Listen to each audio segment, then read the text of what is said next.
Hello and welcome everyone to this Wooclap office hours.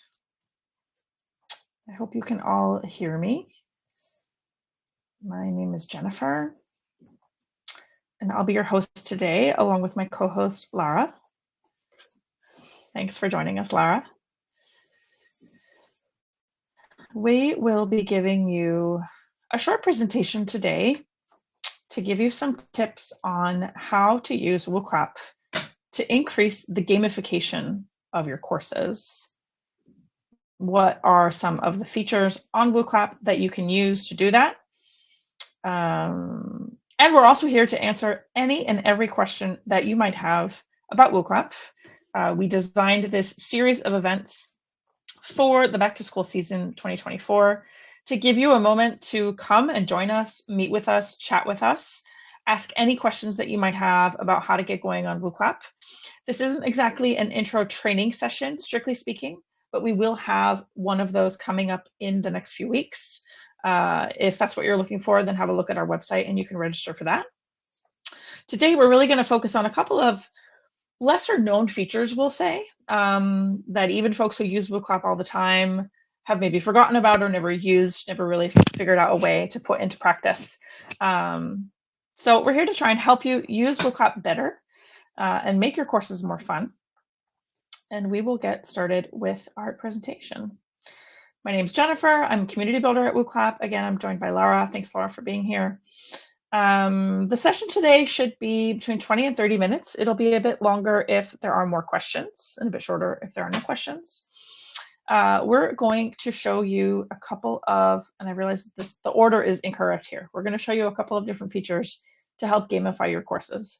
The first one is Wooclap's competition mode, which is kind of the most obvious, I would say, feature in terms of gamification. And then second, this order is incorrect. We'll be talking about Wooclap's comparison mode, which helps you to compare the answers that you received on two identical events or two identical questions. After that, I'll show you how to use the timer and spin the wheel, which is a really fun way to be able to call on all of your students if you want people to go around the room, spin the wheel particularly, and introduce themselves or answer a question. It makes it so much quicker rather than calling on someone or having someone volunteer. And throughout the session and also at the end, we're happy to take your questions. Normally, you should be able to turn on your camera and unmute yourself if you would like to hop on stage and ask us a Wooclap question. Feel free. And if you would rather ask your question in the chat, then you can do that too. There's a chat box. There's also a specific questions tab down at the bottom right of your screen. If you've got Wooclap questions, don't hesitate to pop them in there. And myself or Laura will be happy to answer you.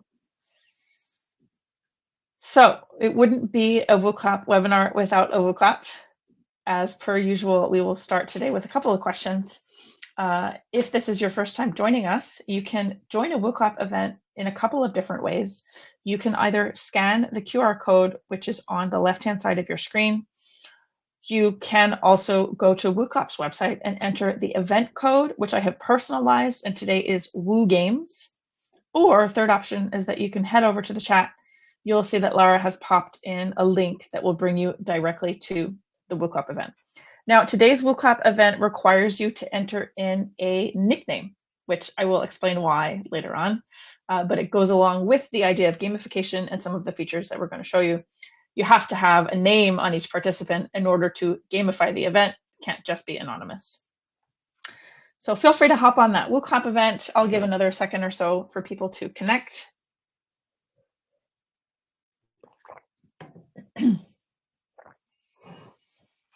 Again, you can scan the QR code or click the link in the chat or go to our website and enter the code WooGames. All right, so first question, icebreaker question. Is this your first semester using Wooclap? We are curious to know if we have some newbies in the room. I initially hid results by default, but I will open them up so that we can see as people answer. Yes or no question, is this your first semester using Wooclap? Great, so we have so far a mixed crowd. One person says yes, one person says no. What about the third person connected to the event? says yes. Fantastic. Okay. So first timers, happy to have you here. Thanks for being with us. As the facilitator of the event, I can tell how many people are connected down here at the bottom right. You'll see that there are 4 people connected to the event and 3 of them have answered the question. I wonder if that 4th person can give us a yes or no. Even if it's one of my colleagues who can just play along. I think there are a few colleagues in the room checking out what we're doing today. I'll give one more second. And if I don't get a 4th answer, then I will move forward. Alrighty. So have you ever used competition mode in Wooclap? Yes, no, or I don't remember. There are no wrong answers. This is just a poll, not a multiple choice. Here we go. Everyone has answered. Great. Have you ever used competition mode? No. So most people have never used it before. Cool. Okay. Well, that's awesome. So let me explain what competition mode is in Wooclap. Competition mode is our easy answer when folks ask, how can I make my class a little bit like a game? How can I give points? How can I gamify using Wooclap for my students? So competition mode, and I'll show you how to turn it on in a moment. It will award points to the participants in your event based on 2 things, the correctness of their answers and the rapidity of their answers. And the rapidity will also depend on the timer, which we'll show you at the end of this session. Competition mode works for a handful of our question types.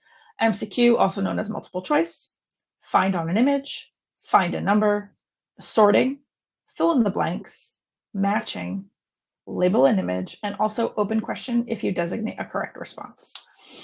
In order to use the competition mode, you must have turned on authentication, or you must require a participant username in your event. I'm going to exit presenter mode of Wooclap right now to show you how this works in the back office. So I click exit up here. This is what the event looks like for the Wooclap event that we're doing today. Now, over here on the right, you see that I have toggled on competition mode, and then I also have toggled on participant username. If I go back to my Wooclap events page and I make a new event, I'm going to show you competition mode test. Check the box. Now in the settings up here on the top right, click on the wheel.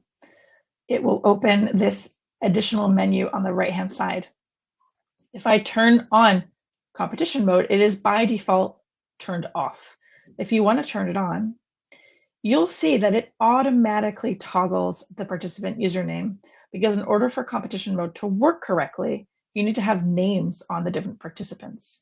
You can also have it show up as anonymous 1, anonymous 2, but let's be honest, it's much more interesting and much more useful if you're able to identify who earned which points. If I turn it back off, you'll see participant username stays on, but you can turn it off.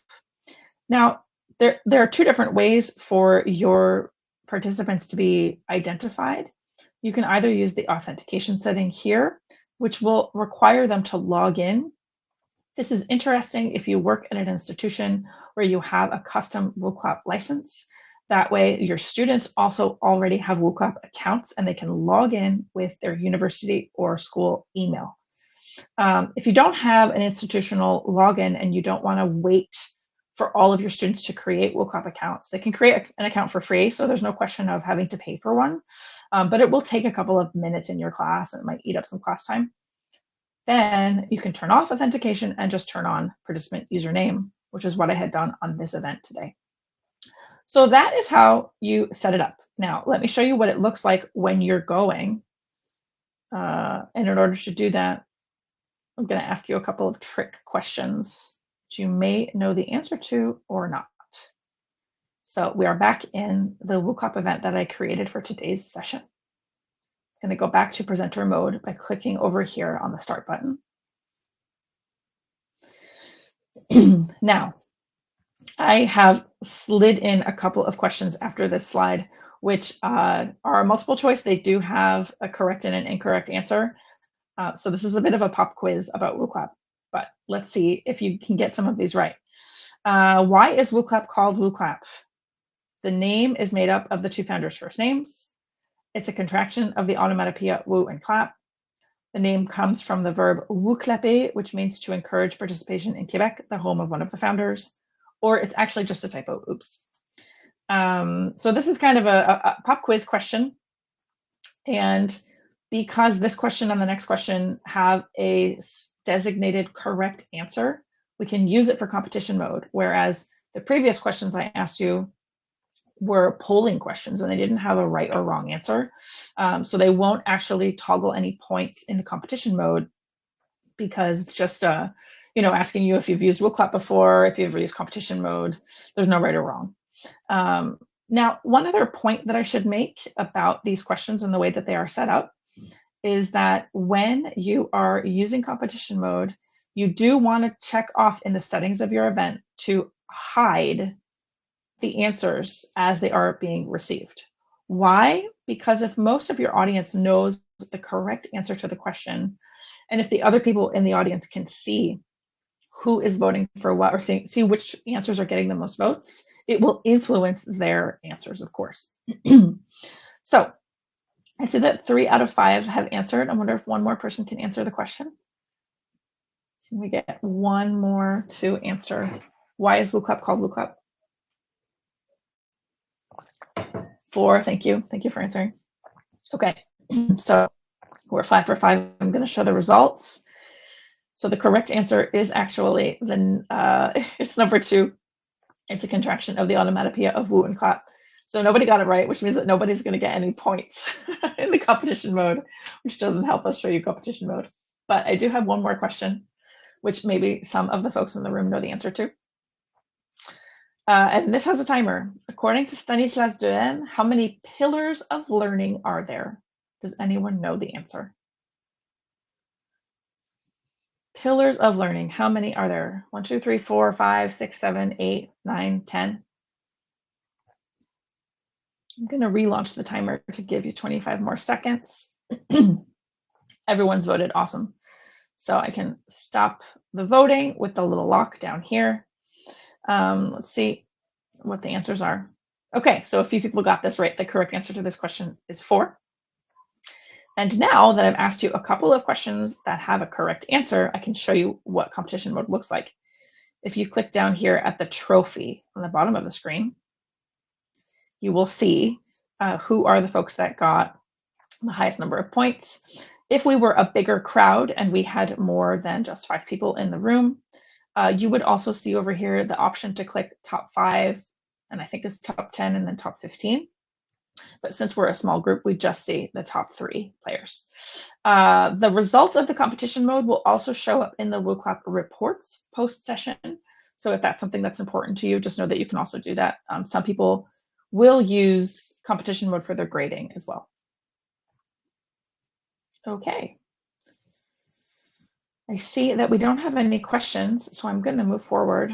The next feature that we wanted to talk about today is comparison mode. And this is one that is little known. So we're going to try it out together. I have never used it live before, full disclosure, but I do think that it's really interesting. And when you're thinking about how to gamify your courses and keep your students engaged, it's worth it to take a look. So comparison mode is a feature in Wooclap that allows you to compare the points that you received between 2 identical sessions or between 2 identical questions in the same event. It displays the group's global process to all participants. So we're going to give it a try right now. I'm going to exit my presentation mode. And I'm going to go to the question that everyone got incorrect. Why is Wooclap called Wooclap? And I'm going to click duplicate. We're going to see if this works. I'm a little nervous because I've never tried it live, like I said. I'm going to display the question again. Now, if everybody could go back and vote again on this question. Now, since I've duplicated it, it's been recreated. And you can answer it anew, even though you answered it last time. Why is Wooclap called Wooclap? Does anyone remember the correct answer? I'll give you a few more seconds to vote. Thanks for playing along. One more person still has to vote. Is it one of my colleagues who's listening into the session while they answer emails? Give you another second. There's no timer set up, so you have all the time in the world to answer the question. If you're giving a class and you haven't set a timer, but you want to stop the voting, again, the way that you do that is you click on the little lock down here. So I'm going to lock the responses. You cannot vote anymore. Let's display. Everybody got it right. Bravo. Good job. Now, if I click here, you see this little scale that has appeared on the bottom of the screen. It appeared because I duplicated the same question within the event. And if I click it, there you go. It shows us that the first time that we asked the question, 0% of participants got it correct. But the second time, 100% who answered correctly. Comparison mode will also work if you duplicate one event. I'll quickly pop out and show you what it looks like. If I exit presenter mode, I go to the list of my events. I'm going to scroll all the way down. Today's event is right here, Office Hours Gamification. If I want to compare, I'll just click here. You have the little three dots menu on the right. Hover over it and you see compare appears. Click on it. And you see a little notification up here that the event has been duplicated. But where did it go? Here it is. So the event has been duplicated. If I want to run this event again, let's say I'm teaching a math class and on week 1, I ask my students a bunch of questions. In the second week, I want to test how many of them studied and are able to correct their mistakes from the first session. You can duplicate your event, run the new event and ask them the same exact questions, and then you'll be able to compare session 1 to session 2. So let's go back to our presentation. I don't want to restart. So nope, that's not what I wanted to show you. I'm going to go here. Just wanted to show you one more time what it looks like. So again, you see the first time we asked the question and the second time and the difference between the two. So now I'm just going to check and see if there are any questions in the chat. In order to compare 2 sessions, thanks Rebecca for the question. Rebecca says, in order to compare 2 sessions, you're not able to reset the first one, right? Right, exactly.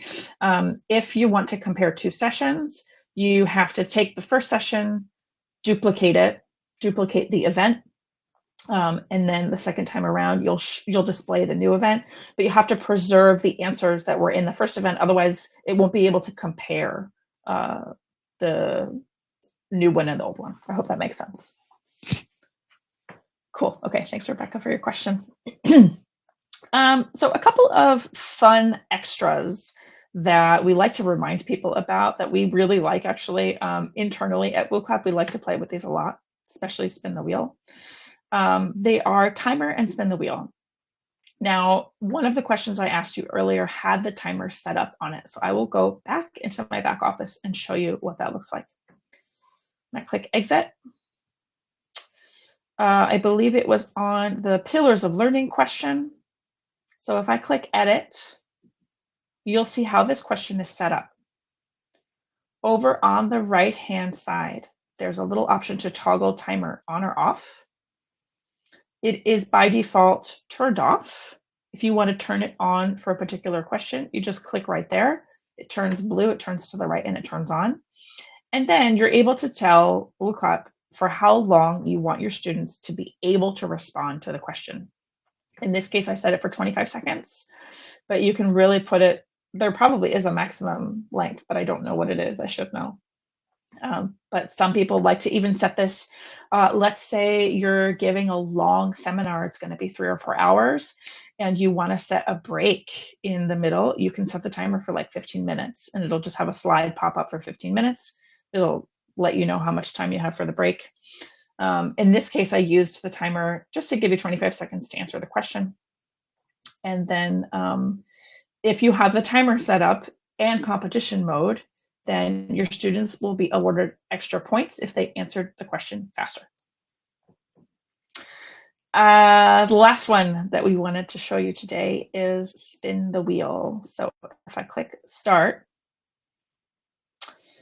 on my presentation, you'll see my presentation once more. Now, spin the wheel is another feature like competition mode that needs either nicknames from your participants or actual names. So they have to be identified in some way, which, you know, sometimes there can be a bit of a debate about whether or not you want your Wooclap events to be anonymous and you want your participants to answer anonymously to really give them the freedom to express themselves and to communicate with you as the teacher anonymously. But in other cases, it can be more helpful to have them be logged in or identified in some way. So for spin the wheel, they have to be identified. Now, I'll just show that one more time. If I go down to the bottom menu here, there's a little plus sign. The plus sign allows you to do a few different things. It does allow you to create quick questions on the fly, which I won't do today, but you can do it here. Excuse me.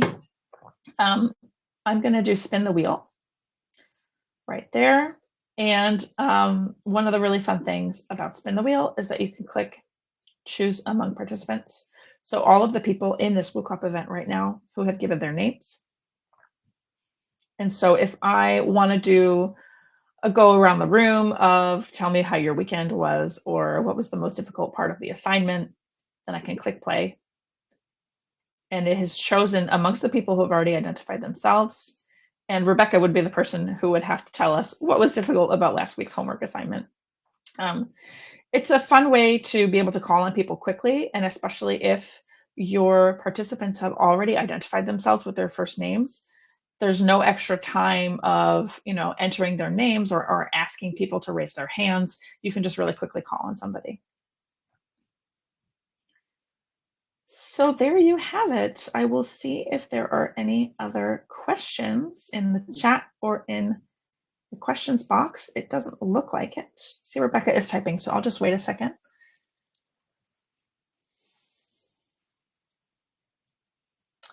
Let's see what your question is, see if we can help you today. Rebecca says, if you want to have two teams, for example, what would be the easiest way to do this? Okay, so if you want to have two teams and you want to use a spin the wheel, then what you would do is you would click on the plus down here, spin the wheel, and you can press the options 2, right? And then you can say, people on the left-hand side of the room are team 1 and people on the right-hand side of the room are team 2. So that's another way to just spin the wheel. And I think you can even, I'm just going to see if I can add spin the wheel as a question type. I do believe that it's in here.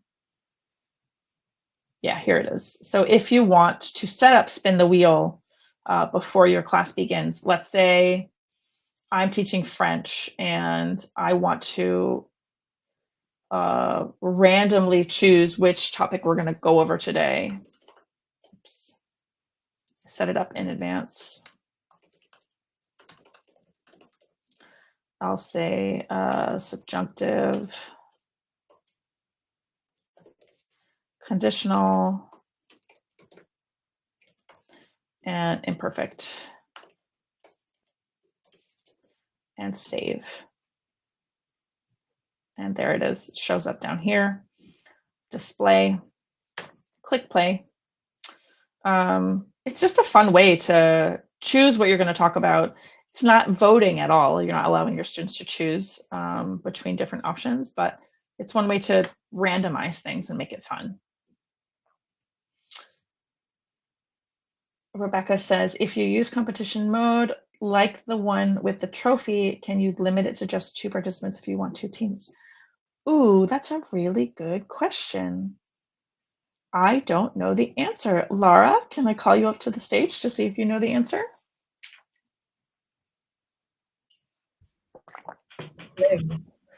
Hey. As far as I know, I'm just gonna actually double check now. Yeah, on the Help Center article. I think that there is a